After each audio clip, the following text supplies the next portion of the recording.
Hospital hospital bed మీద పడుకున్నాడు వాడు.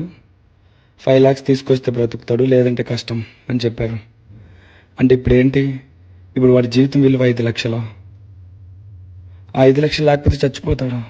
నిజంగానా? 18 ఏళ్ళ కుర్రాడు 5 లక్షలు లేకపోతే చచ్చిపోతాడా? ఆ రోజు నాకు డబ్బు మనకి ఎందుకు కావాలి నిజమైన కారణం దొరికినట్టు అనిపించింది. లేదు, అన్నిటికీ డబ్బు కావాలి, నేను ఒప్పుకుంటా.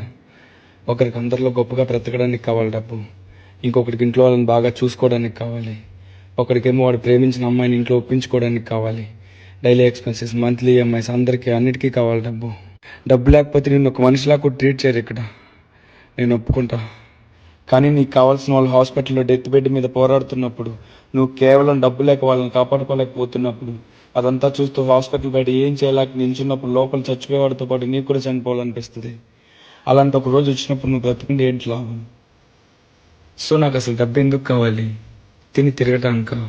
ఎవరి దగ్గర గొప్పగా చూపించుకోవటానికా? నా గౌరవాన్ని పెంచుకోవడానికా? లేదా నేను ప్రేమించే వాళ్ళ ప్రాణంతో పోరాడుతున్నప్పుడు వాళ్ళని బ్రతికించుకోవడానికా? సరిగ్గా నువ్వు బ్రతకడం కోసం కాదు, బ్రతికించుకోవడం కోసం కావాలి డబ్బు నాకు, మనకు. అది నాకు ఆ రోజు తప్పుగా కూడా అర్థమై ఉండొచ్చు. ఈరోజు నీకెలా అర్థమవుతుందో కూడా నాకు తెలియదు. కానీ ఆ రోజు వాడు చనిపోయాడు. ఆ రోజు వాడి ఇంట్లో వాళ్ళు వాడి ప్రాణాన్ని కట్టగలిగిన విలువ 2 లక్షలు. ఇప్పుడు నా దగ్గర ఉన్నది ఒక్క క్వశ్చన్. నీ వాల్యూ ఎంత?